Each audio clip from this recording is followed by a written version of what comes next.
ಪರಮೇಶ್ವರ ಸ್ವರೂಪರಾಗಿರ್ತಕ್ಕಂಥ ಪ್ರತಿಯೊಬ್ಬರಿಗೂ ಕೂಡ ರಾಮಕೃಷ್ಣ ಶಾಸ್ತ್ರಿ ಮಾಡುವ ನಮಸ್ಕಾರಗಳು. ಇವತ್ತಿನ ವಿಡಿಯೋ ಏನಪ್ಪಾ ವಿಶೇಷವಾಗಿ ಅಂತಂದ್ರೆ, ನಾಗರ ಚೌತಿ ಹಾಗೂ ನಾಗರ ಪಂಚಮಿ ಇನ್ನೊಂದು 2 ದಿವಸದಲ್ಲಿ ಬರುತ್ತೆ. ಹಾಗಾಗಿ ಈ ನಾಗರ ಪೂಜೆ ಯಾತಕ್ಕೋಸ್ಕರ ವಿಶೇಷ, ಯಾತಕ್ಕೆ ಈ ನಾಗರ ಪೂಜೆಯನ್ನು ಮಾಡಬೇಕು, ಈ ನಾಗರ ಪೂಜೆಯನ್ನು ಮಾಡೋದ್ರಿಂದ ಏನು ಫಲಗಳು, ನಾಗರ ವಿಶೇಷತೆ ಇನ್ನೇನಿದೆ ಅನ್ನೋದ್ರ ಜೊತೆಗೆ ನಾವು ಪೂಜೆ ಮಾಡ್ತಕ್ಕಂತಹ ಆ 3 ಶಿಲೆಗಳು, ನಾಗ ಪ್ರತಿಷ್ಠೆ ಮಾಡಿರ್ತಕ್ಕಂತಹ ಆ ಶಿಲೆಗಳು, ಅವುಗಳು ಯಾವುದು, ಅವುಗಳ ಪುರಾಣ ಏನು, ಇತಿಹಾಸ ಏನು, ಅವುಗಳನ್ನು ಪೂಜೆ ಮಾಡೋದ್ರಿಂದ ಏನು ಫಲ ಬರುತ್ತೆ ಅನ್ನೋದನ್ನೆಲ್ಲವನ್ನು ಕೂಡ ನಾವು ವಿಶೇಷವಾಗಿ ತಿಳ್ಕೊಳ್ಳೋಣ. ಹಾಗೆ ಈ ನಾಗರ ಪೂಜೆಯನ್ನು ನಾವು ಇನ್ನೂ ವಿಶೇಷವಾಗಿ ಯಾತಕ್ಕೆ ಮಾಡೋದು ಅಂತಂದಾಗ ನೋಡಿ, ಹಲವಾರು ಕಾರಣಗಳು.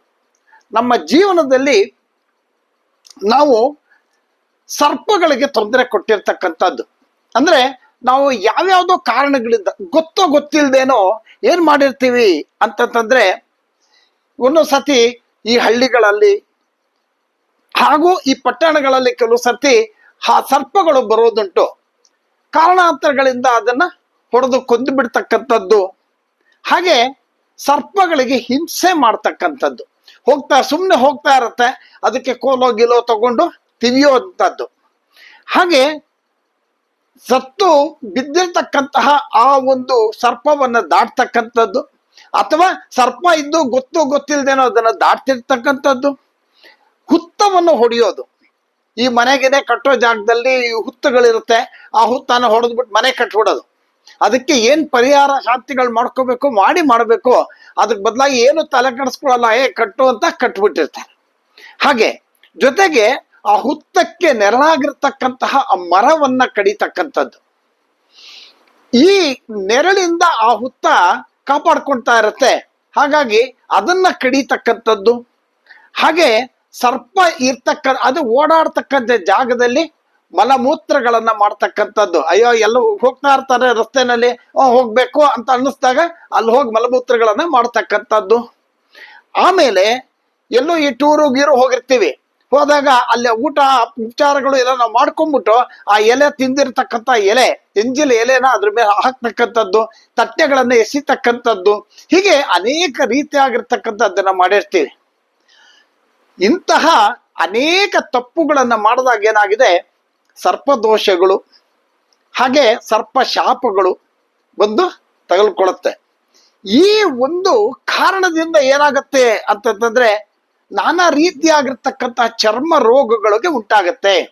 ನೋಡಿ ಏನಾಗತ್ತೆ, ಎಷ್ಟೋ ದಿವಸಗಳು ಏನು ಇದ್ದಿಲ್ಲಪ್ಪ, ಯಾಕೋ ಈ ನಡುವೆ ಯಾಕೋ ನಂಗೆ ಆ ಚರ್ಮದ ಮೇಲೆ ಏನೋ ಗುಳ್ಳೆಗಳು ಕಾಣಿಸ್ತಾ ಇದೆ, ಇನ್ನೊಂದು ಕಾಣಿಸ್ತಾ ಇದೆ, ಮತ್ತೊಂದು ಕಾಣಿಸ್ತಾ ಇದೆ, ಪ್ಯಾಚಸ್ ಕಾಣಿಸ್ತಾ ಇದೆ, ಯಾಕೆ ಗೊತ್ತಿಲ್ವಲ್ಲ ಅನ್ನೋದು. ಎರಡನೇದು, ನಾನಾ ರೀತಿಯಾಗಿರ್ತಕ್ಕಂಥ ಕಾಯಿಲೆಗಳು. ಚೆನ್ನಾಗಿ ಆರೋಗ್ಯವಾಗೇ ಇರ್ತಾನೆ, ಇದ್ದಕ್ಕಿದ್ದಂಗೆ ಏನೋ ಕಾಯಿಲೆ, ಅವಾಗವಾಗ ಡಾಕ್ಟರ್ನ ಹೋಗಿ ನೋಡ್ಕೊಂಡ್ ಬರ್ತಿರ್ತಕ್ಕಂಥದ್ದು. ಎಷ್ಟೋ ವರ್ಷಗಳ ಕಾಲ ಔಷಧಿಗಳು ತಗೊಂಡ್ರು ಕೂಡ ಅವು ರೋಗಗಳು ವಾಸಿ ಆಗದೆ ಇರ್ತಕ್ಕಂಥದ್ದು, ಅಂದ್ರೆ ದೀರ್ಘಕಾಲದಂತಹ ರೋಗ ರುಜಿನಗಳು.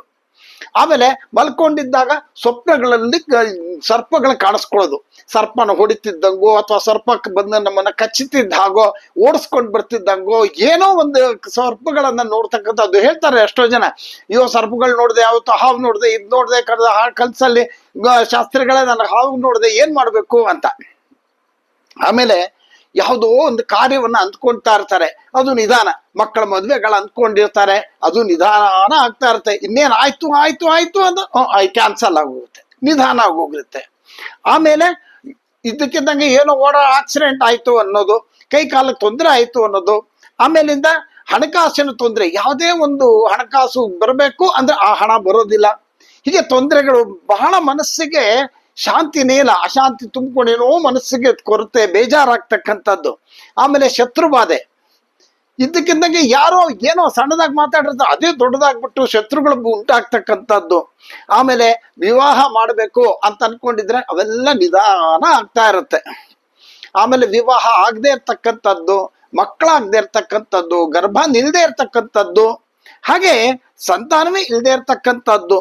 ಆಮೇಲೆ ಅಬಾರ್ಷಣಗಳಾಗೋದು, ಗರ್ಭಸ್ರಾವಗಳು, ಹೀಗೆ ಅನೇಕ ರೀತಿಯಾಗಿರ್ತಕ್ಕಂತಹ ತೊಂದರೆಗಳು.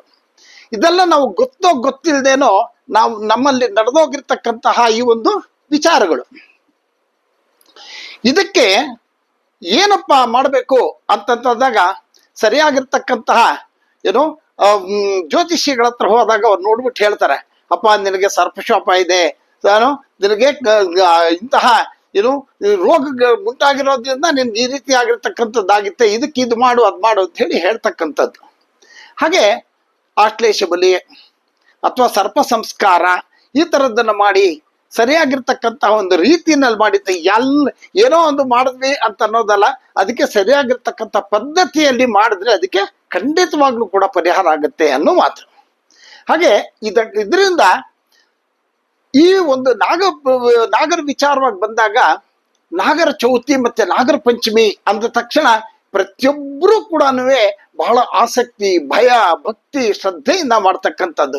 ಯಾತಕ್ಕೆ ಅಂದ್ರೆ ಈಗ ಇಷ್ಟೊತ್ತು ಹೇಳಿದ್ನಲ್ಲ, ಈ ತರ ತಾಪತ್ರಯಗಳು ಗೊತ್ತಿಲ್ಲದೆ ಮಾಡ್ಬಿಟ್ಟಿರ್ತೀವ್ರಿ. ಇಂತಹ ತಾಪತ್ರಯಗಳು ಬಂದ್ರೆ ಏನ್ ಮಾಡೋದು? ಅಪ್ಪ ನಾನು ಗೊತ್ತಿಲ್ದೇನೋ ಅಂತ ತಪ್ಪು ಮಾಡಿದ್ದೀನಿ ಸ್ವಾಮಿ, ನನಗೆ ನೀನು ದಯವಿಟ್ಟು ಸಹಾಯ ಮಾಡಬೇಕು ಅಂತಕ್ಕಂಥ ಒಂದು ಮಾತು. ಹಾಗಾಗಿ ಇಂತಹ ಒಂದು ನಾವು ಮಾಡಿರ್ತಕ್ಕಂತಹ ತಪ್ಪುಗಳನ್ನ, ಅಪರಾಧಗಳನ್ನ ಕ್ಷಮಿಸು ಅಂತ ಕೇಳ್ತಕ್ಕಂತಹ, ಇನ್ನು ಮುಂದಕ್ಕೆ ನಮಗೆ ಸುಲಭವಾಗಿ ನಮ್ಮ ಜೀವನ ಮಾಡ್ತಕ್ಕಂತಹ ಒಂದು ಅನುಗ್ರಹವನ್ನು ಅನುಗ್ರಹಿಸು, ನಮ್ಮ ಕಷ್ಟಗಳನ್ನ ಪರಿಹಾರ ಮಾಡಪ್ಪ ಅಂತ ಹೇಳಿ ನಾವು ಅನ್ಕೊಂಡಿರ್ತಕ್ಕಂಥ ಕಾರ್ಯಗಳು ಚೆನ್ನಾಗಾಗ್ಲಿ, ಬೇಗ ಯಾವುದು ವಿಘ್ನಗಳಿಲ್ಲದೆ ನೆರವೇರ್ಲಿಪ್ಪ, ಸಂತಾನ ಭಾಗ್ಯ ಪ್ರಾಪ್ತವಾಗ್ಲಿ, ನಮಗೆ ಒಳ್ಳೆಯ ಸಂತಾನವಾಗ್ಲಿ, ಪುತ್ರ ಪೌತ್ರಾದಿಗಳು ಉಂಟಾಗ್ಲಿ, ವಿವಾಹ ಆಗದೆ ಇರ್ತಕ್ಕಂಥವ್ರು ವಿವಾಹವಾಗ್ಲಿ, ಹೀಗೆ ಅನೇಕ ಸಂಕಲ್ಪಗಳನ್ನ ಮಾಡಿ ಪೂಜೆ ಮಾಡ್ತಕ್ಕಂಥದ್ದು. ಅಥವಾ ತಿಳಿದೇ ಮಾಡಿರ್ತಕ್ಕಂತಹ ಸರ್ಪಕ್ಕೆ ದ್ರೋಹಗಳು ಅಥವಾ ಸರ್ಪಕ್ಕೆ ತೊಂದರೆಗಳು ಮಾಡಿದ್ರೆ ಅಂತಹದವೆಲ್ಲವನ್ನು ಕೂಡ ನಮಗೆ ಪರಿಹಾರ ಮಾಡಿಕೊಟ್ಟು ನಮ್ಮನ್ನ ಅನುಗ್ರಹಿಸಿ ಉದ್ಧಾರ ಮಾಡಪ್ಪ ಅಂತ ಹೇಳಿ. ನೋಡಿ, ಪುರಾಣಗಳ ಪ್ರಕಾರ ಈ ಭೂಮಿಯನ್ನ ಆದಿಶೇಷ ಎತ್ಕೊಂಡಿರೋದು. ಹಾಗಾಗಿ ನಾವು ಏನ್ ಮಾಡ್ತೀವಿ ಅಂದ್ರೆ ಅರಳಿ ಮರ, ಆಲದ ಮರ, ಹಾಗೆ ಈ ಬೇವಿನ ಮರ, ಈ ತರ ಜಾಗದಲ್ಲಿ ನಾಗ ಪ್ರತಿಷ್ಠಾಪನೆಯನ್ನ ಮಾಡಿರ್ತಾರೆ. ಸಾಮಾನ್ಯವಾಗಿ ನಾವೇನ್ ಮಾಡ್ತೀವಿ, ಅಲ್ಲಿ ಹೋಗ್ತೀವಿ, ಹಾಲು ಗೀಲು ಹಾಕ್ಬಿಟ್ಟು ಪೂಜೆ ಮಾಡ್ಕೊಂಡು ನಮಸ್ಕಾರ ಮಾಡ್ಕೊಂಡು ಬಂದ್ಬಿಡ್ತೀವಿ.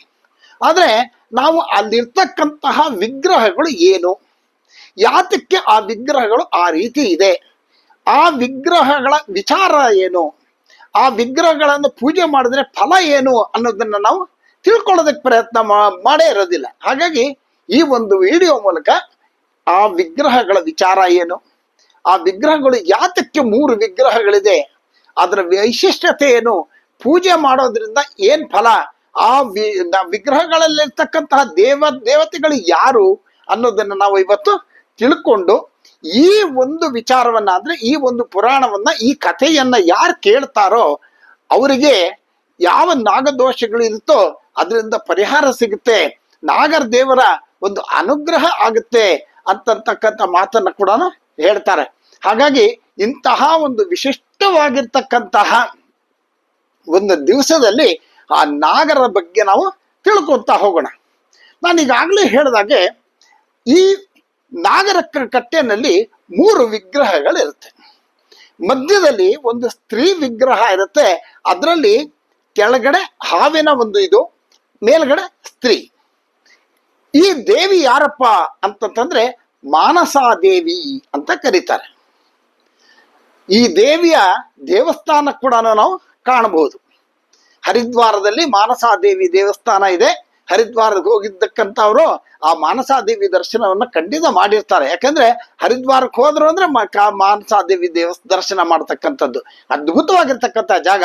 ಅದಕ್ಕೆ ಹೋಗೋದಿಕ್ಕೆ ಇದು ಟ್ರಾಲಿನೋ ಏನೋ ಮಾಡಿದ್ದಾರೆ, ಅಲ್ಲಿ ಹೋಗಿ ನೋಡ್ಕೊಂಡ್ ಬರ್ತಕ್ಕ ತುಂಬಾ ಚೆನ್ನಾಗಿರೋ ಜಾಗ, ಅದ್ಭುತವಾಗಿರ್ತಕ್ಕಂಥ ಜಾಗ. ಹಾಗಾಗಿ ಆ ಒಂದು ಮಾನಸಾದೇವಿ ಮಧ್ಯದಲ್ಲಿ ಇರ್ತಕ್ಕಂಥದ್ದು. ಆ ಇನ್ನೊಂದು ಪಕ್ಕದಲ್ಲಿ ಇರ್ತಕ್ಕಂತಹ 2 ಸರ್ಪಗಳು ಹೀಗೆ ಸೇರ್ಕೊಂಡಿರ್ತಕ್ಕಂಥದ್ದು, ಒಂದಕ್ಕೊಂದು ಹೀಗೆ 8 ತರ ಹೀಗೆ ಸೇರ್ಕೊಂಡಿರ್ತಕ್ಕಂತಹ ಸರ್ಪಗಳನ್ನು ಇರ್ತಕ್ಕಂಥದ್ದನ್ನು ನಾವು ನೋಡ್ತೇವೆ. ಆಮೇಲೆ ಈ ಕಡೆ ಪಕ್ಕದಲ್ಲಿ ಈ ಅನೇಕ ಮುಖಗಳಿರ್ತಕ್ಕಂತಹ ಸರ್ಪವನ್ನ ನೋಡ್ತೇವೆ. ಈ ಎರಡನೇದು ಯಾವುದು, ಮಧ್ಯದಲ್ಲಿ ಇರ್ತಕ್ಕಂಥದ್ದು ಯಾವುದು ಅಂತ ಹೇಳಿದೆ ನಾನು, ಮಾನಸಾದೇವಿ.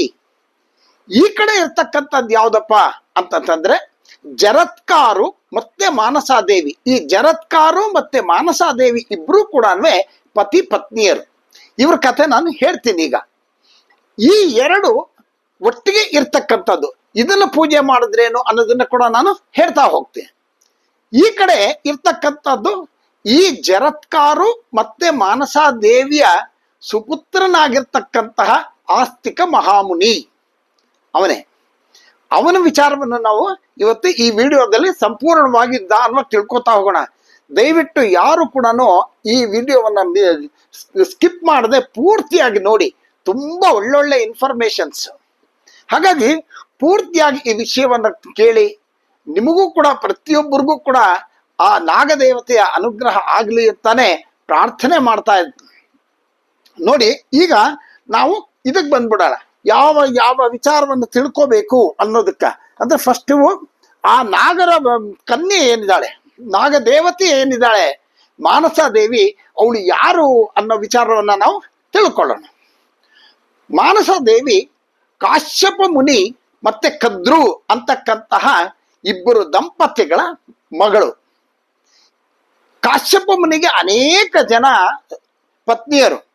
ಹಾಗಾಗಿ ಕದ್ರು ವಿನುತ ಬಂದು ಗರುಡನ ತಾಯಿ, ಅದು ಪಕ್ಷಿ, ಇದು ಸರ್ಪಗಳು.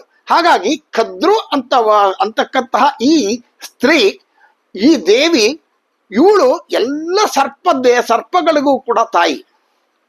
ಕಾಶ್ಯಪ ಮುನಿ ಮತ್ತೆ ಈ ಕದ್ರು ಇವರಿಬ್ಬರಿಗೂ ಕೂಡ ಅನೇಕ ಅನೇಕ ಅನೇಕ ಜಾತಿಯ ಅನೇಕ ವಿಧವಾಗಿರ್ತಕ್ಕಂತಹ ಸರ್ಪಗಳ ಜನನವಾಗುತ್ತೆ. ಈ ಒಂದು ಸರ್ಪಗಳ ಜನನ ಆದ್ರೆ ಎಲ್ಲವೂ ಕೂಡ ಗಂಡು ಸಂತತಿನೇ, ಹೆಣ್ಣು ಸಂತತಿ ಇರೋದಿಲ್ಲ. ಕದ್ರುಗೆ ಬಹಳ ಬೇಜಾರಾಗುತ್ತೆ. ನಾನು ಇಷ್ಟು ಗಂಡು ಸಂತತಿಯನ್ನು ಪಡೆದಿದ್ದೀನಿ, ನನಗೆ ಅತ್ಯಂತ ಲಕ್ಷಣವಾಗಿರ್ತಕ್ಕಂತಹ ಒಂದು ಹೆಣ್ಣು ಸಂತತಿ ನನಗೆ ಇಲ್ವಲ್ಲ ಅನ್ನುವಂತಹ ಒಂದು ಮನಸ್ಸಿನಲ್ಲಿ ಅನ್ಕೊಂಡು ಅವಳೇನ್ ಮಾಡ್ತಾಳೆ, ಅವಳು ಗೊತ್ತಿರ್ತಕ್ಕಂತಹ ಒಬ್ಬ ಶಿಲ್ಪಿಯನ್ನ ಕರೆದು ಅತ್ಯಂತ ಸೊಗಸಾಗಿರ್ತಕ್ಕಂತಹ ಒಂದು ಗೊಂಬೆಯನ್ನ, ಚಿತ್ರವನ್ನ ಅವಳು ಕೆತ್ತಿಸ್ತಾಳೆ. ಆ ಒಂದು ಮೂರ್ತಿಯನ್ನ, ಆ ಹೆಣ್ಣು ಬಾಲೆ ಮೂರ್ತಿಯನ್ನ ನೋಡಿದಾಗೆಲ್ಲವೂ ಕೂಡ ಅತ್ಯಂತ ಸಂತೋಷವಾಗಿ ಇಂತಹ ಒಂದು ಮಗಳು ನನಗೆ ಬೇಕಾಗಿತ್ತು ಅಂತ ಸಂಕಲ್ಪ ಮಾಡ್ಕೊಂತಾಳೆ. ಇದೇ ಸಂದರ್ಭಕ್ಕೆ ಸರಿ ಪ್ರತಿ ದಿವಸ ಆ ಒಂದು ಗೊಂಬೆಯನ್ನ ನೋಡೋದು, ಆನಂದ ಪಡೋದು, ಹೆಣ್ಣು ಮಕ್ಕಳಿಗೆ ಮಾಡ್ತಕ್ಕಂಥ ಅಲಂಕಾರಗಳನ್ನ ಆ ಗೊಂಬೆಗೆ ಮಾಡೋದು, ಸಂತೋಷ ಪಡೋದು, ಹೀಗೆ ಮಾಡ್ತಿರ್ತಾಳೆ.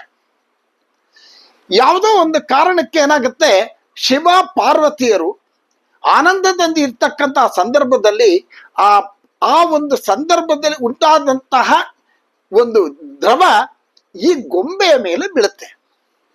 ಶಿವ ಪಾರ್ವತಿಯರ ಆ ಒಂದು ಸಂಗಮನದ ದ್ರವ ಈ ಒಂದು ಇದರ ಮೇಲೆ ಗೊಂಬೆ ಮೇಲೆ ಬಿದ್ದಾಗ ಆ ಗೊಂಬೆಗೆ ಚೈತನ್ಯ ಉಂಟಾಗ್ಬಿಟ್ಟು ಲಕ್ಷಣವಾಗಿರ್ತಕ್ಕಂತಹ ಆ ಕದ್ರುಗೆ ಯಾವ ರೀತಿಯಾಗಿರ್ತಕ್ಕಂತಹ ಕನ್ಯೆ ಬೇಕಾಗಿತ್ತೋ ಅಂತಹ ಬಹಳ ಸುಂದರವಾಗಿರ್ತಕ್ಕಂತಹ ಆ ಕನ್ಯೆ ಎದುರುಗಡೆ ಕಾಣಿಸ್ಕೊಂತಾಳೆ.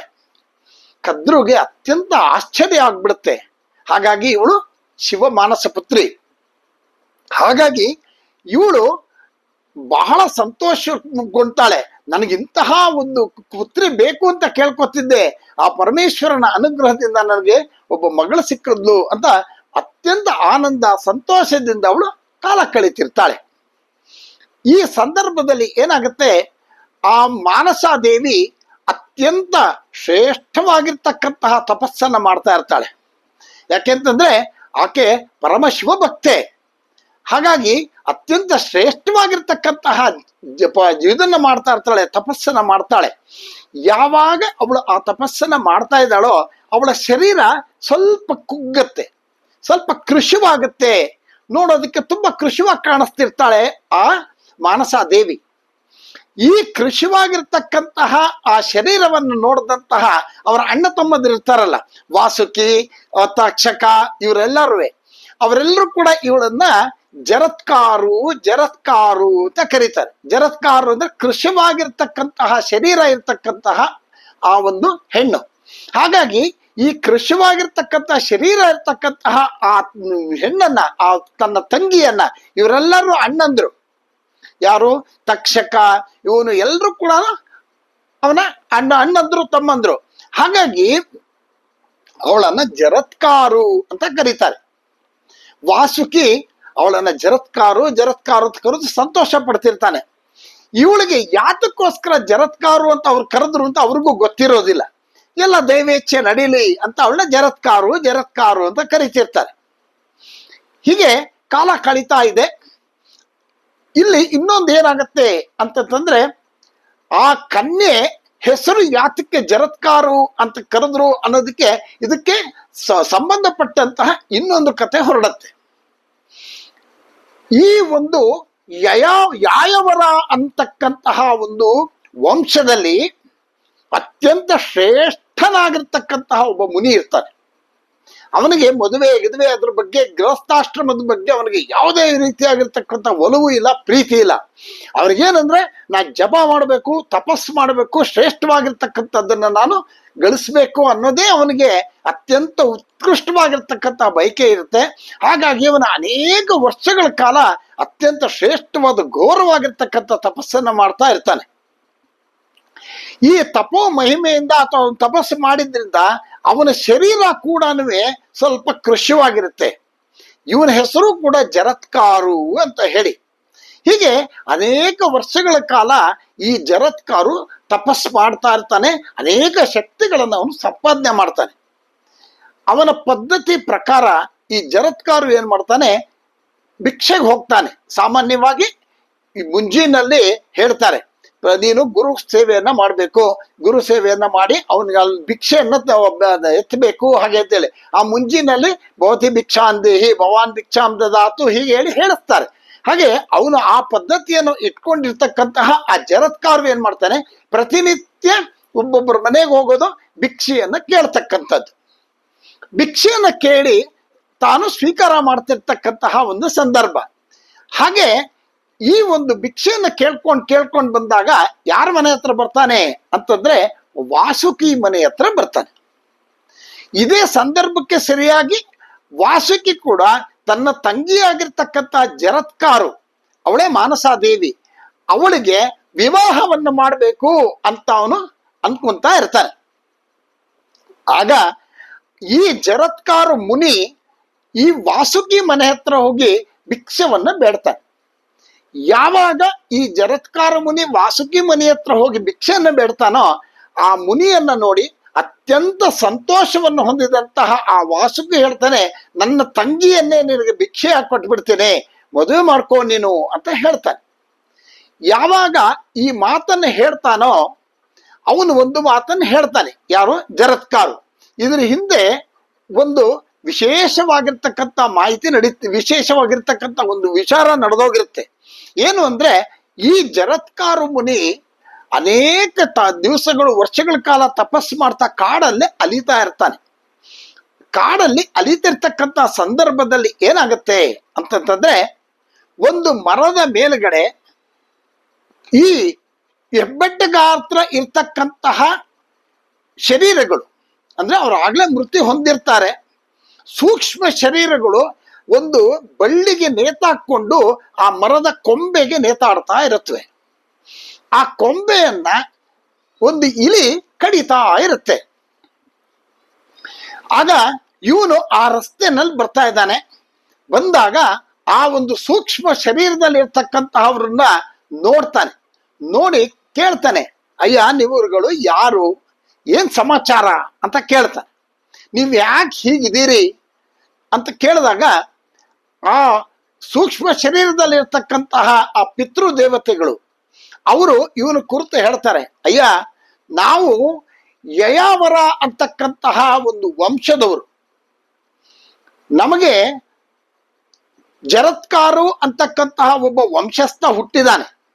ಆದ್ರೆ ಅವನು ಮದುವೆ ಮಾಡ್ಕೊಳ್ದೆ ವಂಶವನ್ನ ಉದ್ಧಾರ ಮಾಡದೆ ನಮಗೆ ಮೋಕ್ಷ ಸಿಗ್ತಾ ಇಲ್ಲ. ಹಾಗಾಗಿ ನಾವು ಈ ಒಂದು ರೀತಿಯಲ್ಲಿ ಸೂಕ್ಷ್ಮ ಶರೀರಗಳಾಗಿ ಪ್ರೇತಗಳಾಗಿ ನಾವಿಲ್ಲಿ ಇದ್ದೀವಿ.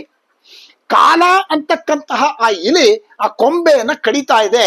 ಅವನು ಮದುವೆ ಮಾಡ್ಕೊಳ್ಳದೆ ಸಂತಾನಗಳು ಆಗದೆ ನಮಗೆ ಅವನು ಪಿತೃ ಕಾರ್ಯಗಳನ್ನ ಮಾಡದೇ ಇದ್ರೆ ನಮಗೆ ಈ ಮರ ಕಡಿತಿರ್ತಕ್ಕಂಥ ಇಲಿ ರೂಪದಲ್ಲಿರ್ತಕ್ಕಂಥ ಕಾಲ ನಮ್ಮ ವಂಶವನ್ನ ನಿರ್ವಂಶ ಆಗ್ಬಿಡುತ್ತೆ, ನಮ್ಮ ವಂಶ ಇಲ್ಲಿಗೆ ನಿಂತೋಗ್ಬಿಡುತ್ತೆ ಅಂತ ಮಾತನ್ನ ಅವನು ಹೇಳ್ತಾರೆ. ಸಾಮಾನ್ಯವಾಗಿ ನೋಡಿ, ಪಿತೃ ಕಾರ್ಯಗಳನ್ನ ನಿಲ್ಲಿಸದೆ ಮಾಡ್ಬೇಕು ಅಂತ ಹಲವಾರು ಸಂದರ್ಭಗಳಲ್ಲಿ ನಾವು ಹೇಳ್ತಾ ಇರ್ತೀವಿ. ಯಾವುದೇ ಕಾರಣಕ್ಕೂ ಕೂಡ ಪಿತೃ ಕಾರ್ಯಗಳನ್ನ ನಿಲ್ಲಿಸಬಾರದು. ಯಾಕಂದ್ರೆ ಪಿತೃಗಳು ಸಂತೋಷವಾಗಿದ್ರೆ ನಮ್ಮ ಜೀವನ ಚೆನ್ನಾಗಿರುತ್ತೆ ಹಾಗೆ ಅಂತ ಹೇಳಿ. ಹಾಗಾಗಿ ಇಲ್ಲಿ ಪಿತೃ ಕಾರ್ಯಗಳು ನಿಂತೋಗ್ಬಿಟ್ಟಿದೆ. ಇವನು ಅಲ್ಲಿ ಇಲ್ಲಿ ಹೋಗ್ಕೊಂಡು ಓಡಾಡ್ಕೊಂಡು ಇದ್ಬಿಟ್ಟಿದ್ದಾನೆ. ಇವನಿಗೆ ಇವರು ಅವನ ಪಿತೃಗಳು ಅಂತ ಗೊತ್ತಿಲ್ಲ. ಆಗ ಜರತ್ಕಾರು ಹೇಳ್ತಾನೆ, ನಾನು ಕೂಡ ಯಯಾವರ ವಂಶದನ್ನೇ, ನನ್ನ ಹೆಸರೇ ಜರತ್ಕಾರು ಅಂತ ಹೇಳ್ತಾನೆ. ಆ ಸೂಕ್ಷ್ಮ ಸ್ವರೂಪದಲ್ಲಿ ಇರ್ತಕ್ಕಂಥ ಪಿತೃಗಳು ಅವ್ರು ಏನ್ ಹೇಳ್ತಾರೆ ಅಂತಂದ್ರೆ, ಅಯ್ಯ ಜರತ್ಕಾರು ಅಂತಕ್ಕಂಥವ್ರ ಅಕಸ್ಮಾತ್ ನಿಮ್ಗೇನಾದ್ರೂ ಸಿಕ್ಕಿದ್ರೆ ಅವನಿಗೆ ದಯವಿಟ್ಟು ತಿಳಿಸಿ ಮದುವೆ ಮಾಡಿಕೊಂಡು ವಂಶೋದ್ಧಾರ ಮಾಡಿ ನಮಗೆ ಆಗಿರ್ತಕ್ಕಂತಹ ಈ ಒಂದು ಏನೋ ತೊಂದರೆಗಳು, ಈ ಒಂದು ಪೈಶಾಚಿತ್ವದಿಂದ ನಮಗೆ ನಿವಾರಣೆ ಮಾಡಕ್ಕೆ ಅನುಕೂಲ ಆಗುತ್ತೆ, ಸಹಾಯ ಮಾಡಬೇಕು ಅಂತ ಅವನಿಗೆ ಪ್ರಾರ್ಥನೆ ಮಾಡಿ ನಮ್ಮ ಪರವಾಗಿ ಅಂತ ಹೇಳ್ತಾರೆ. ಇಲ್ಲಿ ನಡೆದಿರ್ತಕ್ಕಂಥ ವಿದ್ಯಮಾನ ಇವರೆಲ್ಲರೂ ಕೂಡ ಈ ಜರತ್ಕಾರು ಮುನಿಯ ತಂದೆ, ಅವ್ರ ವಂಶಸ್ಥರು, ಪಿತೃಗಳು. ಹಾಗಾಗಿ ಇಂತಹ ಘೋರವಾಗಿರ್ತಕ್ಕಂಥ ತಪ್ಪು ಮಾಡಿಬಿಟ್ಟಿದ್ದೀನಿ ನಾನು ಜೀವನದಲ್ಲಿ ಅಂತ ಅತ್ಯಂತ ದುಃಖಿತನಾಗ್ತಾನೆ ಆ ಜರತ್ಕಾರ್. ಯಾವಾಗ ಇವನು ಬಹಳ ದುಃಖಿತನಾಗ್ಬಿಟ್ಟಿದ್ದಾನೋ ಆ ಕಾರಣಕ್ಕೆ ಅವನು ಹೇಳ್ತಾನೆ, ನನಗೇನೋ ನಿಮಗೆ ಉದ್ಧಾರ ಮಾಡಬೇಕು, ನಿಮ್ಮ ಕಾರ್ಯಗಳನ್ನು ಮಾಡಬೇಕು ಅಂತೇನೋ ಆಸೆ, ಆದ್ರೆ ವಿವಾಹ ಮಾಡ್ಕೊಳ್ಳೋದಕ್ಕೆ ನನಗಿಷ್ಟ ಇಲ್ಲ. ಆದ್ರೆ ನಿಮ್ಮ ಒಂದು ಅನುಮತಿ ಮೇರೆಗೆ, ನಿಮ್ಮ ಒಂದು ಇಚ್ಛೆ ಮೇರೆಗೆ ನಾನು ಮದುವೆ ಮಾಡ್ಕೊಳ್ಳೋದಕ್ಕೆ ಸಿದ್ಧವಾಗಿದ್ದೀನಿ. ಆದ್ರೆ ನಂದೊಂದು ನಿಬಂಧನೆ ಇದೆ. ಏನು ನಿಬಂಧನೆ ಅಂತಂದ್ರೆ, ನನಗೆ ಕನ್ಯೆಯಾಗಿ ವಿವಾಹವಾಗಿ ನನಗೆ ಹೆಂಡತಿಯಾಗಿ ಬರ್ತಕ್ಕಂತಹ ಆ ಕನ್ಯೆ ಯಾರಿದ್ದಾಳೆ ಅವಳ ಹೆಸರು ಕೂಡ ಜರತ್ಕಾರು ಅಂತ ಇದ್ರೆ ಮಾತ್ರ ಮದುವೆ ಮಾಡ್ಕೋತೀನಿ ಅಂತ ಅಂದ್ಬಿಟ್ಟ. ಆಗ ಇವ್ರುಗಳಿಗೂ ಸ್ವಲ್ಪ ಮನಸ್ಸಿಗೆ ನೊಂದ್ಕೋತಾರೆ. ಈ ತರ ಹೆಸರು ಹುಡುಗಿ ಎಲ್ಲಿಂದ ಹುಡ್ಕೋದಪ್ಪ ಅಂತ ಹೇಳಿ. ಹಾಗೆ ಆಯ್ತು ಅಂತ ಹೇಳಿ ಮಾತು ಕೊಟ್ಬಿಟ್ಟು ಅವನು ಬರ್ತಾನೆ. ಈ ಒಂದು ಕಾರಣಕ್ಕೇನೆ ನೋಡಿ, ಆ ಕದ್ರು ಒಂದು ಹೆಣ್ಣು ಬೇಕು ಅಂತಂದಿದ್ದು, ವಾಸುಕಿ ಇವಳ ಒಂದು ಕೃಷಿವಾಗಿರ್ತಕ್ಕಂತಹ ಏನೋ ಶರೀರವನ್ನ ನೋಡಿ ಇವಳನ್ನ ಜರತ್ಕಾರು ಅಂತ ಕರೆದಿದ್ದಕ್ಕೆ ಇದಕ್ಕೂ ಸಂಬಂಧ ಏರ್ಪಟ್ಟಿದೆ. ಹಾಗಾಗಿ ಜರತ್ಕಾರು ಮುನಿಗೆ ಇವ್ರ ಮನೆಯಲ್ಲಿ ಜರತ್ಕಾರು ಅಂತಕ್ಕಂಥ ಕನ್ಯೆ ಇದ್ದಾಳೆ ಅಂತ ಗೊತ್ತಿಲ್ಲ. ಸಾಮಾನ್ಯವಾಗಿ ಪ್ರತಿನಿತ್ಯದಂತೆ ಅವನೇನ್ ಮಾಡಿದ್ದಾನೆ, ಈ ಭಿಕ್ಷೆಗೆ ಬಂದಿದ್ದಾನೆ. ಯಾವಾಗ ಅವನು ಭಿಕ್ಷೆಗೆ ಬಂದಿದ್ದಾನೋ ವಾಸುಕಿ ಹೇಳ್ತಾನೆ, ನನ್ನ ತಂಗಿಯನ್ನ ನಾನು ನಿನಗೆ ಭಿಕ್ಷೆಯನ್ನ ಕೊಟ್ಟು ಬಿಡ್ತೀನಿ ಅಂತ. ಅವಾಗ ಅವನು ಹೇಳ್ತಾನೆ, ಅಯ್ಯ ನೀನೇನೋ ನಿನ್ ತಂಗಿನ ಭಿಕ್ಷೆ ಕೊಡ್ತೀನಿ ಅಂತ ಹೇಳ್ತಾ ಇದೀಯ, ಆದ್ರೆ ನನ್ನದೊಂದು ನಿಬಂಧನೆ ಇದೆ. ಏನು ಅಂತಂದ್ರೆ, ನನ್ನ ಹೆಂಡತಿಯಾಗಿರ್ತಕ್ಕಂತಹ ಅವಳ ಹೆಸರು ಕೂಡ, ನನ್ನ ಹೆಂಡತಿ ಆಗುವಂತಹ ಕನ್ಯೆ ಅವಳು ಹೆಸರು ಕೂಡ ಜರತ್ಕಾರು ಅಂತ ಇದ್ರೆ ಮಾತ್ರ ನಾನು ಮದುವೆ ಮಾಡ್ಕೋತೀನಿ ಅಂತ ನಾನು ಈಗಾಗಲೇ ಸಂಕಲ್ಪ ಮಾಡಿಬಿಟ್ಟಿದ್ದೀನಿ ಅಂತ. ಬಹಳ ಸಂತೋಷ ಆಗುತ್ತೆ ವಾಸುಕಿಗೆ. ಈ ಕಾರಣದಿಂದಾನೇ ಏನೋ ನನ್ನ ತಂಗಿಗೆ ಜರತ್ಕಾರು ಅಂತ ಕರೆದಿದ್ವಿ ನಾವು ಹಾಗೆ ಅಂತ ಹೇಳಿ. ಆಯ್ತು, ಭಗವದಿಚ್ಛೆ ಅಂತ ಹೇಳಿ ಆ ವಾಸುಕಿ ಹೇಳ್ತಾನೆ, ನಿಮ್ಮ ಒಂದು ಕೋರಿಕೆಯಂತೆ ನನ್ನ ತಂಗಿ ಹೆಸರು ಕೂಡ ಜರತ್ಕಾರುನೇ. ಇಲ್ಲಿ ಯಾವುದೇ ವಂಚನೆ ಅಥವಾ ಮೋಸ ಇಲ್ಲ. ನೀವು ಜರತ್ಕಾರು ಅಂತಕ್ಕಂತಹ ಹೆಣ್ಣನ್ನ ಮದುವೆ ಮಾಡ್ಕೋತೀರಿ ಅನ್ನೋ ಕಾರಣಕ್ಕೆ ನಾನು ನಿಮಗೆ ಜರತ್ಕಾರು ಅಂತ ಹೇಳ್ತಾ ಇದ್ದೀನಿ ಅಂತ ಆ ರೀತಿ ಭಾವಿಸ್ಬೇಕಾಗಿಲ್ಲ. ಅವಳ ಹೆಸರು ನಾವು ಜರತ್ಕಾರುನೇ ಹೇಳಿರೋದು. ಅವಳ ಹೆಸರು ಜರತ್ಕಾರು, ತಾವು ಮದುವೆ ಮಾಡ್ಕೋಬಹುದು ಅಂತ ಹೇಳಿ ಪ್ರಾರ್ಥನೆಯನ್ನ ಮಾಡ್ತಾನೆ. ಆಗ ಆ ಜರತ್ಕಾರು ಮುನಿ ಹೇಳ್ತಾನೆ, ಬಹಳ ಸಂತೋಷ, ಈಗ ನನ್ನ ಪಿತೃಗಳಿಗೆ ನಾನು ಮೋಕ್ಷವನ್ನು ಕೊಡಿಸೋದಕ್ಕೆ ಅನುಕೂಲ ಆಯ್ತು ಅಂತ ಮನಸ್ಸಿನಲ್ಲಿ ಅನ್ಕೊಂಡು ಎರಡನೇದಾಗಿ ಹೇಳ್ತಾನೆ, ನೋಡಿ ಈ ನಿಮ್ಮ ತಂಗಿಯಾಗಿರ್ತಕ್ಕಂಥ ಜರತ್ಕಾರವನ್ನ ನಾನು ವಿವಾಹ ಮಾಡ್ಕೊತೀನಿ, ಆದ್ರೆ ಯಾವುದೇ ಕಾರಣಕ್ಕೆ ಅವಳು ನನ್ನ ಮನಸ್ಸನ್ನು ನೋಯಿಸಬಾರದು.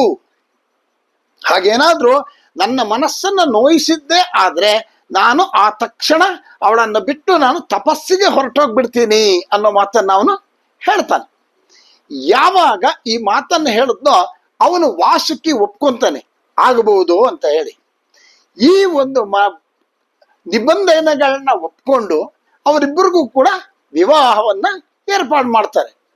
ಯಾವಾಗ ಅವರಿಬ್ಬರಿಗೂ ವಿವಾಹವನ್ನ ಏರ್ಪಾಡು ಮಾಡಿ ವಿವಾಹ ಆಗತ್ತೆ, ಆ ಕನ್ಯಾಮಣಿ ಅವನನ್ನ ಮದುವೆ ಮಾಡಿಕೊಂಡು ಅವನ ಧರ್ಮಪತ್ನಿಯಾಗಿ ಅತ್ಯಂತ ಶ್ರೇಷ್ಠವಾಗಿರ್ತಕ್ಕಂಥ ರೀತಿಯಲ್ಲಿ ಅವಳ ಜೊತೆ ನಡ್ಕೋತಿರ್ತಾಳೆ. ಯಾವುದೇ ಕಾರಣಕ್ಕೂ ಕೂಡ ಅವನಿಗೆ ಕೋಪ ಬರದೇ ಇರೋ ರೀತಿಯಲ್ಲಿ ಅವಳು ನೋಡ್ಕೊಳ್ತಾ ಇರ್ತಾಳೆ. ಬಹಳ ಸಂತೋಷವಾಗಿ ಜೀವನವನ್ನು ಮಾಡ್ತಾ ಇದ್ದಾರೆ. ಒಂದು ದಿವಸ ಏನಾಗುತ್ತೆ, ಆ ಜರತ್ಕಾರು ಮುನಿ ಸಾಯಂಕಾಲದಷ್ಟು ಮಧ್ಯಾಹ್ನ ಮಲಗಿರ್ತಾನೆ, ಸಾಯಂಕಾಲ ಆಗೋಗ್ಬಿಡುತ್ತೆ.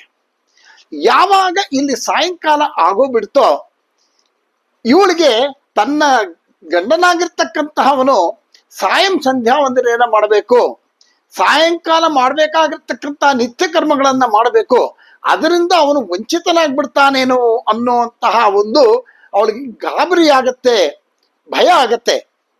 ಹಾಗಾಗಿ ಅವನು ಮಲ್ಕೊಂಡ್ಬಿಟ್ಟಿದ್ದಾನೆ. ಈಗ ಎಬ್ಬಿಸಿದ್ರೆ ನಿದ್ರಾಭಂಗವಾಗತ್ತೆ, ಕೋಪ ಬರುತ್ತೆ. ಎಬ್ಬಿಸದೇ ಇದ್ರೆ ಏನಾಗತ್ತೆ, ಅವನ ಕಾರ್ಯಭಂಗ ಆಗೋಗುತ್ತೆ, ವ್ರತಭಂಗ ಆಗತ್ತೆ. ನಾನು ಒಬ್ಬ ಗೃಹಿಣಿ, ಅವನ ಪತ್ನಿ, ಯಾವ ಕಾರಣಕ್ಕೂ ಕೂಡ ಕಾರ್ಯಗಳಾಗ್ಲಿ ಏನು ಧರ್ಮಕ್ಕೆ ದ್ರೋಹ ಆಗ್ತಕ್ಕಂಥ, ನನ್ನ ಗಂಡನಿಂದ ಧರ್ಮಕ್ಕೆ ದ್ರೋಹ ಆಗ್ತಕ್ಕಂಥದ್ದು ಆಗಬಾರದು ಅನ್ನುವಂತ ಬಹಳ ಅತ್ಯುನ್ನತವಾಗಿರ್ತಕ್ಕಂತಹ ಒಂದು ಮನೋಭಾವದಿಂದ ಅವಳೇನ್ ಮಾಡ್ತಾಳೆ, ಅವನನ್ನು ಎಬ್ಬಿಸ್ತಾಳೆ. ಆ ತಕ್ಷಣ ಅವನು ಎದ್ದು ಅವನಿಗೆ ಕೋಪ ಬರುತ್ತೆ. ನನಗೆ ಇಷ್ಟು ವರ್ಷಗಳಿಂದ ನಡೆಸ್ಕೊಂಡು ಬರ್ತಿರ್ತಕ್ಕಂಥ ಈ ಕಾರ್ಯಕ್ಕೆ ಪ್ರತಿನಿತ್ಯ ನೀನೇ ಬಂದು ಎಬ್ಬಿಸ್ತಿದ್ಯಾ, ನನಗೆ ತಿಳುವಳಿಕೆ ಇಲ್ಲಿವೆ ಅಂತ ಹೇಳಿ ಅತ್ಯಂತ ಘೋರವಾಗಿರ್ತಕ್ಕಂಥ ಕೋಪವನ್ನು ಅವನು ಮಾಡ್ಕೊಂಡ್ಬಿಡ್ತಾನೆ. ಯಾವಾಗ ಇವನ ಕೋಪಕ್ಕೆ ಕಾರಣಗಳಾದ್ಲೋ ಆವಾಗ ಅವನು ಹೇಳ್ತಾನೆ, ನಿಮ್ಮ ಅಣ್ಣನಿಗೆ ನಾನು ಹೇಳಿದ್ದೆ ಏನಂತ, ಯಾವುದೇ ಕಾರಣಕ್ಕೆ ಆಗಲಿ ನನಗೆ ಕೋಪ ಬರೋ ಹಾಗೆ ನಡ್ಕೋಬಾರದು, ಅಕಸ್ಮಾತ್ ಏನಾದ್ರು ನಡ್ಕೊಂಡಿದ್ದೆ ಆದ್ರೆ ನಾನು ಅವಳನ್ನು ಬಿಟ್ಟು ಹೊರಟೋಗ್ತೀನಿ ಅಂತ ಹೇಳಿದ್ದೆ. ಈಗ ನೀನು ನನಗೆ ಕೋಪ ಬರೋ ರೀತಿಯಲ್ಲಿ ನಡ್ಕೊಂಡಿರೋದ್ರಿಂದ ನಾನು ಈಗ ನಿನ್ನ ಬಿಟ್ಟು ಹೊರಟೋಗ್ತಾ ಇದ್ದೀನಿ ಅಂತ ಹೇಳಿ ಅವನು ಹೇಳ್ತಾ ಇದ್ದ. ಆಗ ಅವಳು ಅತ್ಯಂತ ದುಃಖಿತಳಾಗಿ ಆ ಜರತ್ಕಾರು ಮನೆಗೆ ನಮಸ್ಕಾರವನ್ನ ಮಾಡಿ ಕಾಲು ಹಿಡಿದು ಕೇಳ್ತಾಳೆ, ಯಾತಕ್ಕಿಷ್ಟು ಉಗ್ರರಾಗಿದ್ದೀರಿ, ಅಂತ ತಪ್ಪೇನು ನಾನು ಮಾಡಿಲ್ಲ ಅಂದಾಗ, ಇಲ್ಲ ನೀನು ನಿನ್ನ ಮಾತನ್ನ ಮುರಿದಿರೋದ್ರಿಂದ ಆದ್ರೆ ನಿನಗೊಂದು ವಿಶೇಷವಾಗಿರ್ತಕ್ಕಂಥದ್ದೇನು ಅಂತ ಹೇಳ್ತೀನಿ ಅಂತಾನೆ. ಆಗ ಅವಳು ಹೇಳ್ತಾಳೆ, ನಾನು ಇನ್ನೂ ಗರ್ಭಿಣಿ ಆಗಿಲ್ಲ, ನಾನು ಗರ್ಭಿಣಿ ಆಗಿದ್ದ ಪಕ್ಷದಲ್ಲಿ ಆಗಿಲ್ಲ ಅಂದ್ರೆ ಎರಡೂ ಕುಲಕ್ಕೂ ಕೂಡ ನಾನು ಅನ್ಯಾಯವನ್ನ ಮಾಡಿದ ಹಾಗಾಗೋಗುತ್ತೆ, ನಾನು ಧರ್ಮಭ್ರಷ್ಟಳಾಗ್ತೀನಿ, ನಾನು ಧರ್ಮದ್ರೋಹಿ ಆಗ್ತೀನಿ, ನಾನು ಕುಲದ್ರೋಹಿ ಆಗ್ತೀನಿ, ನನ್ನನ್ನ ನೀವು ರಕ್ಷಣೆ ಮಾಡಬೇಕು, ಇಂತಹ ಕುಲದ್ರೋಹಿ ಆಗ್ತಕ್ಕಂಥ ಪಟ್ಟಣದಿಂದ ನನ್ನ ಕ್ಷಮಿಸ್ಬೇಕು, ಉದ್ಧಾರ ಮಾಡಬೇಕು ಅಂತ ಅವಳು ಬಹಳ ಇದರಾಗಿ ಪ್ರಾರ್ಥನೆಯನ್ನ ಮಾಡ್ತಾಳೆ. ಆಗ ಆ ಜರತ್ಕಾರು ಮುನಿ ಅವಳಿಗೆ ಹೇಳ್ತಾನೆ, ಅಸ್ತು ಅಂತ ಹೇಳ್ತಾನೆ, ಅಂದ್ರೆ ಅಸ್ಥಿ ಅಂತ ಇನ್ನೊಂದು ಮಾತು ಹೇಳ್ತಾನೆ. ಯಾಕೆ ಇದು ಅಸ್ಥಿ ಅಂತಂದ್ರೆ ನಿನ್ನ ಈಗಾಗಲೇ ನೀನು ಗರ್ಭಿಣಿ ಆಗಿದೀಯಾ ಅಂತ. ಹಾಗಾಗಿ ಆ ಒಂದು ಮಾತನ್ನ ಹೇಳಿ ಇನ್ನೊಂದು ಮಾತು ಹೇಳ್ತಾನೆ, ನಾನು ನಿನಗೆ ಇಷ್ಟು ದಿವಸ ಏನೇನು ತೊಂದರೆ ಕೊಟ್ಟನೋ ಈ ರೀತಿಯಾಗಿ ಅಂತಹ ತೊಂದರೆ ಕೊಟ್ಟಿದ್ದೆಲ್ಲವೂ ಕೂಡ ನಿನಗೆ ನಾನು ಪರೀಕ್ಷೆ ಮಾಡಿದ್ದಷ್ಟೇನೆ. ನೀನು ಅತ್ಯಂತ ಶ್ರೇಷ್ಠಳಾಗಿರ್ತಕ್ಕಂತಹ ಗೃಹಿಣಿ, ಯಾರು ಈಗಾಗಲೇ ನಾನು ಕೂಡ ನೀನು ಕೂಡ ಅತ್ಯಂತ ಶ್ರೇಷ್ಠವಾಗಿರ್ತಕ್ಕಂಥ ತಪಸ್ಸನ್ನ ಮಾಡಿರ್ತಕ್ಕಂಥದ್ದು. ಈ ಪುಣ್ಯದಿಂದ ಇನ್ನು ಮುಂದೆ ನೀನು ನಾಗ ದೇವತೆಗಳಿಗೆ ರಾಣಿಯಾಗಿರ್ತೀಯ. ಯಾರು ನಿನ್ನನ್ನ ಪೂಜೆಯನ್ನ ಮಾಡ್ತಾರೋ ಅವರಿಗೆ ಯಾವುದೇ ರೀತಿಯಾಗಿರ್ತಕ್ಕಂಥ ವಿಷಗಳಿದ್ರೆ ಆ ವಿಷದ ಹರಣೆಯನ್ನ ಮಾಡ್ತಕ್ಕಂಥವಳು, ವಿಷದಿಂದ ಉಂಟಾಗ್ತಕ್ಕಂಥ ಪರಿಣಾಮಗಳನ್ನ ನೀನು ನಶಿಸ್ತಕ್ಕಂಥವಳು, ಅದನ್ನ ಪರಿಣಾಮದಿಂದ ದೂರ ತರ್ತಕ್ಕಂಥವಳು, ಸರ್ವದಾ ಸರ್ಪಗಳಿಂದ ರಕ್ಷಣೆ ಮಾಡ್ತಕ್ಕಂಥವಳು, ಜನ್ಮಾಂತರಗಳಿಂದ ಉಂಟಾಗ್ತಕ್ಕಂತಹ ಸರ್ಪ ಶಾಪಗಳಾಗ್ಲಿ ಸರ್ಪ ದೋಷಗಳಾಗ್ಲಿ ಎಲ್ಲ ದೋಷಗಳು ಕೂಡ ನಿವಾರಣೆ ಆಗುತ್ತೆ. ನಿನಗೆ ಅತ್ಯಂತ ಶ್ರೇಷ್ಠವಾಗಿರ್ತಕ್ಕಂಥ ಶಕ್ತಿ ಇದೆ ಅಂತ ಹೇಳಿ, ನೀನು ಮಾನಸ ಪುತ್ರಿ, ನೀವು ಶಿವನ ಪುತ್ರಿ, ಹಾಗಾಗಿ ನಿನಗೆ ಇಂಥ ಶ್ರೇಷ್ಠವಾಗಿರ್ತಕ್ಕಂತಹ ಒಂದು ಶಕ್ತಿ ಇರೋದ್ರಿಂದ ನಿನ್ನನ್ನು ಯಾರೇ ಈ ಭೂಮಿಯಲ್ಲಿ ಪೂಜೆ ಮಾಡಿದ್ರು ಕೂಡ ಭಕ್ತಿ ಶ್ರದ್ಧೆಗಳಿಂದ ನಿನ್ನನ್ನು ನೆನೆಸ್ಕೊಂಡ್ರೆ ಸಾಕು, ನಿನ್ನ ಕಥೆಯನ್ನ ಕೇಳಿದ್ರೆ ಸಾಕು, ನಿನ್ನ ಪೂಜೆಯನ್ನ ಮಾಡಿದ್ರೆ ಸಾಕು, ನಿನ್ನ ಶ್ಲೋಕವನ್ನು ಹೇಳ್ಕೊಂಡ್ರೆ ಸಾಕು, ಅವರ ಎಲ್ಲ ಸರ್ಪಶಾಪಗಳಿಂದ ಮುಕ್ತರಾಗ್ತಾರೆ, ಅವರಿಗೆ ಶುಭವಾಗತ್ತೆ, ಯಾವ ಸರ್ಪದಿಂದನೂ ಕೂಡ ಅವರಿಗೆ ತೊಂದರೆ ಆಗೋದಿಲ್ಲ ಅಂತ ಹೇಳಿ ಆಶೀರ್ವಾದವನ್ನು ಮಾಡ್ತಾರೆ. ಇಂತಹ ಅಮೋಘವಾಗಿರ್ತಕ್ಕಂಥ ಆಶೀರ್ವಾದವನ್ನು ಪಡೆದಂತಹ ಈ ಮಾನಸಾದೇವಿ, ಇವಳು ಜರತ್ಕಾರು, ಅವಳೇ ಮಾನಸಾದೇವಿ. ಹಾಗಾಗಿ ನಾವು ಈ ಒಂದು ಮಧ್ಯದಲ್ಲಿರ್ತಕ್ಕಂಥ ಆ ಒಂದು ವಿಗ್ರಹ ಏನಿದೆ, ಆ ಒಂದು ವಿಗ್ರಹಕ್ಕೆ ನಾವು ಪೂಜೆಯನ್ನು ಮಾಡೋದ್ರಿಂದ ಏನೇನು ಫಲಗಳು ಅಂತ ನಾನು ಈಗಾಗಲೇ ಹೇಳಿದೆ. ಹಾಗಾಗಿ ಆ ಮಾನಸಾದೇವಿಯ ವಿಗ್ರಹ ಮಧ್ಯದಲ್ಲಿ ಇರ್ತಕ್ಕಂಥದ್ದು. ಹೀಗೆ ಸ್ವಲ್ಪ ದಿವಸಗಳ ಕಾಲ ಕಳೆದ ಮೇಲೆ ಅವಳು ಗರ್ಭಿಣಿ ಅಂತ ಗೊತ್ತಾಗತ್ತೆ. ಅತ್ಯಂತ ಶ್ರೇಷ್ಠವಾಗಿರ್ತಕ್ಕಂತಹ ಲಗ್ನದಲ್ಲಿ ಅತ್ಯಂತ ಶ್ರೇಷ್ಠವಾಗಿರ್ತಕ್ಕಂತಹ ಉತ್ಕೃಷ್ಟವಾಗಿರ್ತಕ್ಕಂತಹ ಒಂದು ಗಂಡು ಮಗು ಜನನವಾಗತ್ತೆ. ಅವನಿಗಾಗಲೇ ಅಸ್ತಿ ಅಂತ ಹೇಳಿರೋದ್ರಿಂದ ಅವನಿಗೆ ಆಸ್ತಿಕ ಅಂತ ಹೇಳಿ ಹೆಸರು ಕಡಿತಾರೆ. ಇವನು ಆಸ್ತಿಕ ಅಂತ ಹೇಳಿ. ಇವನ ಜನನದ ವಿಶೇಷತೆ ಯಾತಕ್ಕೆ ಇಷ್ಟೊಂದು ಬಹಳ ವಿಶೇಷ ಇವನ ಜನನ ಅಂತಂದಾಗ, ಹಿಂದೆ ಈ ಪಾಂಡವರ ವಂಶದಲ್ಲಿ ಪರೀಕ್ಷಿತ್ ಮಹಾರಾಜ ಅಂತ ಒಬ್ಬ ಇರ್ತಾನೆ. ಆ ಪರೀಕ್ಷಿತ್ ಮಹಾರಾಜ ಒಬ್ಬ ಮುನಿ ಕತ್ತಿನ ಮೇಲೆ ಹಾವನ್ನ ಸತ್ತಿರೋ ಹಾವನ್ನ ಹಾಕಿ ಅವನ ಇದಕ್ಕೆ ತಪಸ್ಸಿಗೆ ಭಂಗವನ್ನು ಮಾಡಿರ್ತಾನೆ.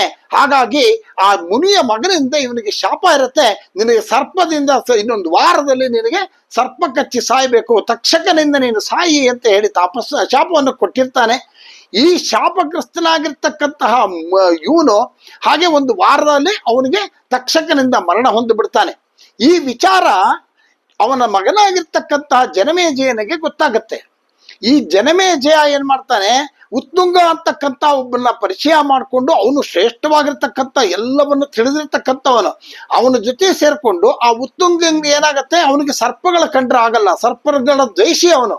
ಇದೇ ಒಂದು ಸಂದರ್ಭ ಅಂತ ಹೇಳಿ ಜನಮೇಜಯನಿಗೆ ಅತ್ಯಂತ ಪ್ರೇರಣೆಯನ್ನ ಮಾಡಿಬಿಡ್ತಾನೆ.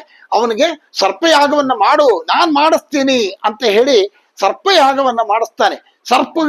ಎಲ್ಲ ಸರ್ಪಗಳು ಕೂಡ ಆ ಯಾಗದಲ್ಲಿ ಬಿದ್ದೋಗ್ಬಿಡ್ಬೇಕು. ಆ ಬೆಂಕಿಯಲ್ಲಿ ಉರಿತಿರೋ ದಗದಗ ಅಂತ ಉರಿತಿರೋ ಬೆಂಕಿಯಲ್ಲಿ ಬಂದು ಬಿದ್ದು ಬಿಡ್ಬೇಕು. ಹಾಗೆ ಅಂತಹ ಸರ್ಪಯಾಗವನ್ನ ಮಾಡು ಅಂತ ಹೇಳಿ ಯಾಗವನ್ನ ಮಾಡಿಸ್ತಾ ಇದ್ದಾನೆ.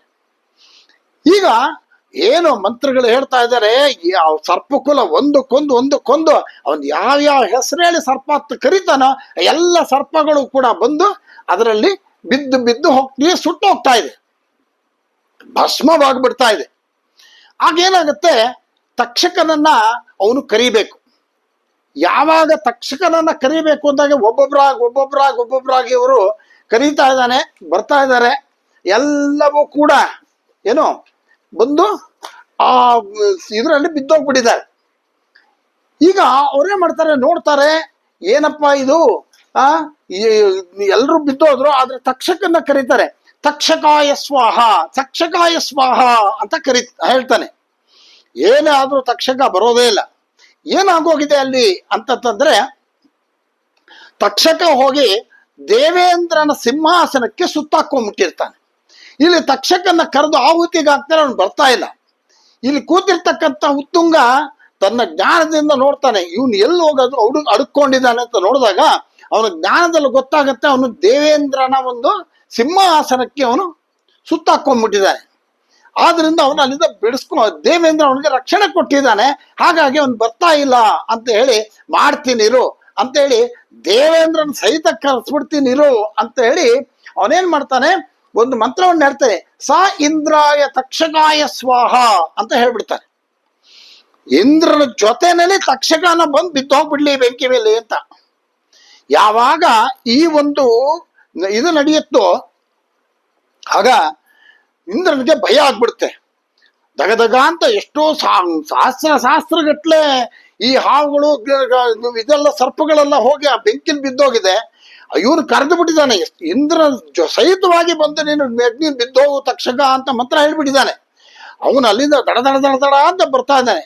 ಯಾವಾಗ ಈ ಒಂದು ಸಿಂಹಾಸನ ಜೊತೆನಲ್ಲಿ ಇಂದ್ರನು ಕೂಡ ತಕ್ಷಕನ ಜೊತೆ ಬೆಂಕಿ ಬೀಳ್ಬೇಕು ಅಂತ ವಿಚಾರ ಗೊತ್ತಾಗತ್ತೋ, ಇಂದ್ರ ಏನ್ ಮಾಡ್ತಾನೆ, ಅವನ್ ಮಹಾ ಮಾಯಾವಿ, ತಕ್ಷಣ ಮಾಯ ಆಗ್ಬಿಡ್ತಾನೆ, ಸಿಂಹಾಸನದ ಜೊತೆ ಮಾಯ ಆಗಿ ಅಲ್ಲಿಂದ ತಪ್ಪಿಸ್ಕೊಂಡು ಹೊರಡೋಗ್ತಾನೆ. ಆಗ ತಕ್ಷಕ ಅಲ್ಲಿಂದ ಬರ್ತಾ ಇರ್ತಾನೆ. ಇದೇ ಸಂದರ್ಭಕ್ಕೆ ಸರಿಯಾಗಿ ಈ ಜರತ್ಕಾರು ಮತ್ತೆ ಮಾನಸಾದೇವಿಯ ಮಗನಾಗಿರ್ತಕ್ಕಂತಹ ಆಸ್ತಿಕ ಮುನಿ ಅಲ್ಲಿಗೆ ಬರ್ತಾನೆ. ಆ ಆಸ್ತಿಕ ಮುನಿ ಅಲ್ಲಿಗೆ ಬಂದಾಗ ವಿಚಾರವನ್ನು ತಿಳ್ಕೊತಾನೆ. ಇಲ್ಲಿ ಏನ್ ನಡೀತಾ ಇದೆ, ಸರ್ಪಗಳನ್ನೆಲ್ಲವೂ ಕೂಡ ಏನೋ ಹಾಕಿಬಿಟ್ಟು ಇದು ಮಾಡ್ತಾ ಇದ್ದಾರೆ, ತಪ್ಪಾಗಿದೆ, ಎಲ್ಲ ಒಂದು ಸಣ್ಣ ತಪ್ಪು, ಇದರ ಒಂದು ಯಾವ ಅಪರಾಧ ಆಗಿದೆ, ಅದಕ್ಕೆ ಪರಿಹಾರ ಪ್ರಾಯಶ್ಚಿತ್ತಗಳು ಮಾಡ್ಕೊಳ್ಳೋದು ಬಿಟ್ಟು ನಿರಪರಾಧಿಯಾಗಿರ್ತಕ್ಕಂಥ ಎಲ್ಲ ಸರ್ಪಗಳನ್ನು ಕೂಡ ಹಾಕ್ತಾ ಇದ್ದಾನಲ್ಲ ಅಂತಕ್ಕಂಥ ಬೇಸರದಿಂದ, ಯಾಕಂದ್ರೆ ಇವನು ಸರ್ಪ ಕುಲದವನೇ, ಆಸ್ತಿಕ ಕೂಡ ಸರ್ಪ ಕುಲದವನೇ. ಹಾಗಾಗಿ ಅವನು ಹೇಳ್ತಾನೆ, ತಕ್ಷಕ ಇನ್ನೇನು ಬಂದು ಬೀಳ್ಬೇಕು ಅನ್ನುವಾಗ ಅವನಿಗೆ ಸ್ತಂಭನ ಮಾಡಿ ನಿಲ್ಲಿಸ್ಬಿಡ್ತಾನೆ, ನೀನ್ ನಿಂತ್ಕೋ ಅಲ್ಲೇ ಅಂತ. ಆಗ ಆ ತಕ್ಷಕ ಅಲ್ಲೇ ನಿಂತಿರ್ತಾನೆ. ಇಲ್ಲಿ ಜನಮೇಜಯನಿಗೆ ಕುರಿತು ಹೇಳ್ತಾನೆ, ಆ ಉತ್ತುಂಗನು ಇರ್ತಾನೆ, ಎಲ್ರು ಅನೇಕ ಜನ ಮಹಾಪರಾಕ್ರಮರ ಪಂಡಿತೋತ್ತಮರೆಲ್ಲ ಇರ್ತಾರೆ. ಅವರಿಗೆ ಯಾವ ಕಾರಣಕ್ಕೋಸ್ಕರವಾಗಿ ಈ ಒಂದು ಯಜ್ಞ ಮಾಡ್ತಾ ಇದ್ದೀರಿ, ಅದು ತಪ್ಪು. ಯಾತಕ್ ತಪ್ಪು ಅಂದ್ರೆ, ಪರೀಕ್ಷಿತ್ ಮಹಾರಾಜ ಏನ್ ಮಾಡಿದ್ದ, ಅವನ ಹಿಂದಿನ ಈಗ ಪ್ರಾರಬ್ಧ ಕರ್ಮಗಳೇನು, ಆ ಪ್ರಾರಬ್ಧ ಕರ್ಮಗಳಿಂದ ಅವನು ಆ ರೀತಿಯಾಗಿರ್ತಕ್ಕಂತಹ ರೀತಿಯಲ್ಲಿ ಅವನು ಮರಣ ಹೊಂದಬೇಕಾಯ್ತು. ಇದರಲ್ಲಿ ಪರೀಕ್ಷಿತ್ ಮಹಾರಾಜನದೇ ತಪ್ಪಿರೋದ್ರಿಂದ ನೀನು ಅಸಹಾಯಕರಾಗಿರ್ತಕ್ಕಂತಹ, ಯಾವ ತಪ್ಪನ್ನು ಮಾಡದೇ ಇರತಕ್ಕಂತಹ ಅವ್ರನ್ನ ನೀನು ಬಲಿ ಕೊಡ್ತಾ ಇದೆಯಾ, ಇದು ತಪ್ಪು, ಬೇಡ, ನಿಲ್ಲಿಸ್ಬಿಡು ಅಂತ ಹೇಳಿ ಜನಮೇಜಯನಿಗೆ ಆ ಆಸ್ತಿಕ ಮಹಾಮುನಿ ಹೇಳ್ತಾನೆ. ಮಾನಸಾದೇವಿ ಮತ್ತೆ ಜರತ್ಕಾರುವಿನ ಮಗನಾಗಿರ್ತಕ್ಕಂತಹ ಆಸ್ತಿಕ ಮುನಿ ಸರ್ವ ವಿಧವಾಗಿ ಅವನಿಗೆ ಅರ್ಥ ಮಾಡಿಸ್ತಾನೆ ಏನಾಗಿದೆ ತಪ್ಪು ಅಂತ ಹೇಳಿ. ಇದನ್ನ ಮನಗಂಡಂತಹ ಜನಮೇಜಯ ತಾನು ಮಾಡಿದ್ದು ತಪ್ಪು ಅಥವಾ ನಾ ಮಾಡ್ತಿರೋ ತಪ್ಪು ಅಂತ ಅರ್ಥಕೊಂಡಂತಹ ಅವನು ಯಜ್ಞವನ್ನು ನಿಲ್ಲಿಸ್ಬಿಡ್ತಾನೆ. ಅಲ್ಲಿಗೆ ಸರ್ಪಗಳ ಯಜ್ಞ ನಿಂತೋಗುತ್ತೆ. ಯಾವಾಗ ಈ ಸರ್ಪ ಯಜ್ಞಗಳು ನಿಂತೋಗ್ಬಿಡುತ್ತೋ ಆಗ ಅಲ್ಲಿ ಉಳಿದಿರ್ತಾ ಎಲ್ಲ ಸರ್ಪಗಳು ಕೂಡ ಪ್ರತ್ಯಕ್ಷವಾಗತ್ತೆ. ಯಾಕಂದ್ರೆ ಆ ಮಾನಸಾದೇವಿಗೆ ಅಂತ ಒಂದು ಶಕ್ತಿ ಇರುತ್ತೆ. ಯಾವ್ಯಾವ ಸರ್ಪಗಳು ಮರಣ ಹೊಂದುತ್ತೋ ಅವ್ರಿಗೆ ಪುನರ್ಜೀವ ಕೊಡ್ತಕ್ಕಂತಹ ಶಕ್ತಿ ಆ ಮಾನಸಾದೇವಿಗೆ ಇರೋದ್ರಿಂದ ಆ ತಾಯಿ ಸರ್ಪ ಇವರೆಲ್ಲರೂ ಮೃತ್ಯು ಹೊಂದಿರತಕ್ಕಂಥ ಸರ್ಪಗಳೆಲ್ಲವನ್ನೂ ಕೂಡ ಅವನು ತಿರ್ಗಾ ಮರಳಿ ಈ ಒಂದು ಇದಕ್ಕೆ ಕರೆಸ್ತಾರೆ.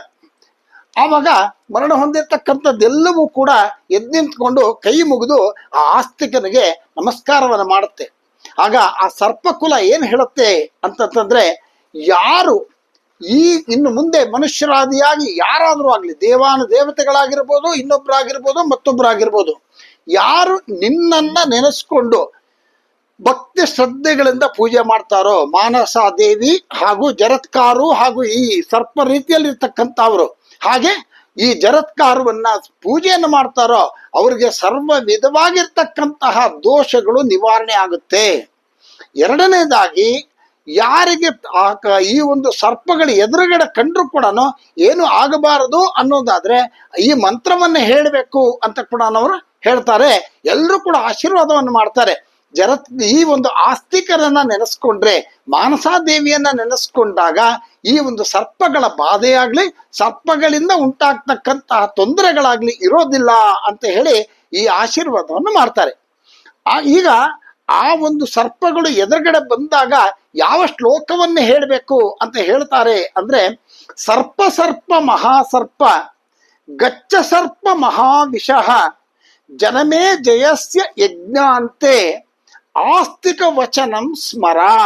ಇನ್ನು ಒಂದ್ಸರ್ತಿ ಹೇಳ್ತೇನೆ, ಸರ್ಪ ಮಹಾಸರ್ಪ ಗಚ್ಚ ಸರ್ಪ ಮಹಾವಿಷಃ ಜನಮೇ ಜಯಸ್ಯ ಯಜ್ಞ ಅಂತೆ ಆಸ್ತಿಕ ವಚನಂ ಸ್ಮರ. ಅಂದ್ರೆ ಆಸ್ತಿಕನಿಗೆ ನಾವೆಲ್ಲ ಕೊಟ್ಟಿರ್ತಕ್ಕಂಥ ಮಾತನ್ನ ನೀನು ಸ್ಮರಿಸ್ಕೋ. ಆ ಮಂತ್ರವನ್ನ ಹೇಳಿದಾಗ ಇವ್ರಿಗೆ ತೊಂದರೆ ಕೊಡಬಾರದು ಅನ್ನೋದನ್ನ ನೆನೆಸ್ಕೋ ಅಂತ ಮಾತು ಇದು.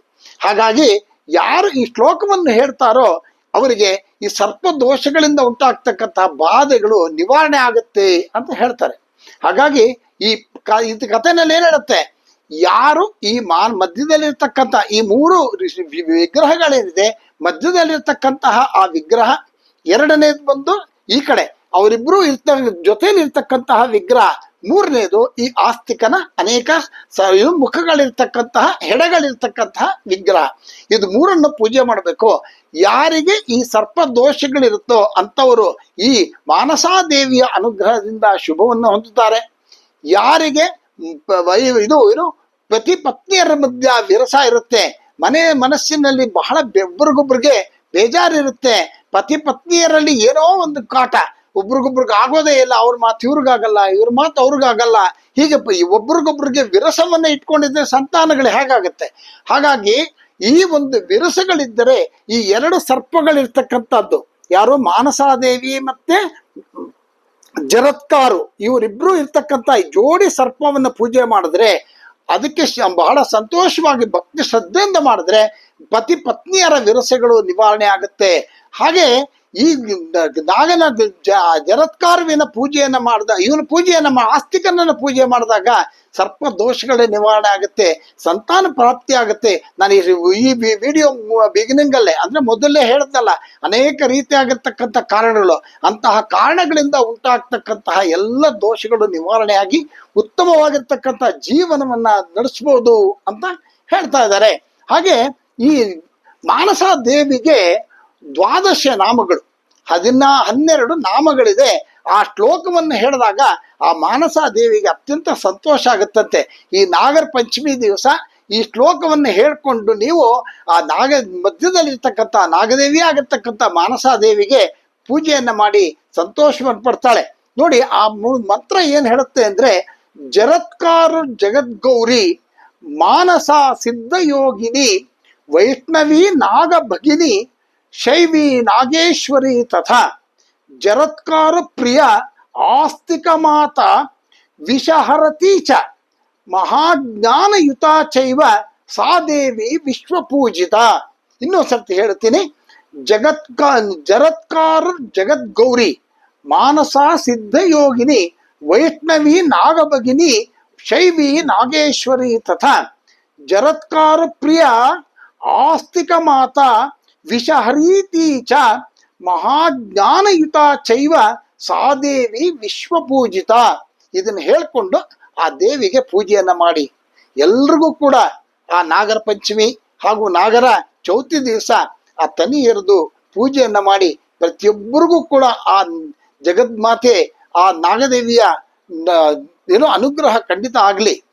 ಹಾಗೆ ಈ ಆಸ್ತಿಕ ಮುನಿಯ ಹಾಗೂ ಜರತ್ಕಾರು ಮತ್ತೆ ಅವರಿಬ್ರು ಒಟ್ಟಿಗೆ ಇರತಕ್ಕಂತ ಒಂದು ಆ ಮೂರ್ತಿ, ಆ ಮೂರನ್ನು ಕೂಡ ಅತ್ಯಂತ ಭಕ್ತಿ ಶ್ರದ್ಧೆಯಿಂದ ಪೂಜೆಯನ್ನ ಮಾಡಿ, ಈ ಒಂದು ಪೂಜೆಯಿಂದ ಪ್ರತಿಯೊಬ್ಬರಿಗೂ ಕೂಡ ತಿಳಿದೇನೋ ಮಾಡಿರ್ತಕ್ಕಂತಹ ನಾಗದೋಷಗಳು ಇತ್ಯಾದಿಗಳೆಲ್ಲ ಸಂಪೂರ್ಣವಾಗಿ ನಿವಾರಣೆಯಾಗಿ ಜೀವನದಲ್ಲಿ ಎಲ್ಲ ರೀತಿಯ ಸುಖ ಭಾಗ್ಯ ಸಂತೋಷಗಳನ್ನು ಹೊಂದಿ ಎಲ್ರಿಗೂ ಕೂಡ ಶುಭವಾಗಲಿ ಅಂತ ಕೋರ್ತಾ ಈ ವಿಡಿಯೋವನ್ನು ಸಂಪೂರ್ಣವಾಗಿ ನೋಡಿ. ಅಕಸ್ಮಾತ್ ಯಾರಿಗಾದ್ರೂ ಸರ್ಪದೋಷಗಳು ಸರ್ಪಶಾಂತಿಗಳು ಆಗಬೇಕು ಅನ್ನೋದಾದ್ರೆ ತಾವು ನನ್ನನ್ನು ಸಂಪರ್ಕಿಸ್ಬೋದು. ಈ ಆಶ್ಲೇಷ ಬಲಿ ಇತ್ಯಾದಿಗಳನ್ನು ಮಾಡಿಸ್ಕೊಡ್ತೀನಿ, ಆಯ್ತಾ. ಎಲ್ರಿಗೂ ಕೂಡ ಶುಭವಾಗಲಿ. ನಾನು ಈ ಮೂಲಕ ಪ್ರಾರ್ಥನೆಯನ್ನು ಮಾಡ್ತಾ ಎಲ್ರಿಗೂ ಶುಭವಾಗಲಿ ಅಂತ ಪ್ರಾರ್ಥನೆ ಮಾಡ್ತಾ ಈ ವಿಡಿಯೋವನ್ನು ಮುಗಿಸ್ತಾ ಇದ್ದೀನಿ. ಅಕಸ್ಮಾತ್ ಯಾರಿಗಾದ್ರೂ ಬೇಕು ಅಂತಂದಾಗ ತಾವು ಮೆಸೇಜ್ ಹಾಕಿ, ಆಯ್ತಾ. ಆ ಆಶ್ಲೇಷ ಬಲಿ ಇರ್ಬೋದು, ಅದಕ್ಕೆ ಸಂಬಂಧಪಟ್ಟಿರ್ತಕ್ಕಂಥ ದೋಷ ನಿವಾರಣೆಗಳಿಗೆ ನನ್ನನ್ನು ಸಂಪರ್ಕಿಸಿ. ಎಲ್ರಿಗೂ ಶುಭವಾಗಲಿ. ನಮಸ್ಕಾರ. ಎಲ್ರಿಗೂ ಕೂಡ ನಾಗರ ಪಂಚಮಿ ನಾಗರ ಚೌತಿಯ ಹಾರ್ದಿಕ ಶುಭಾಶಯಗಳು. ನಮಸ್ಕಾರ.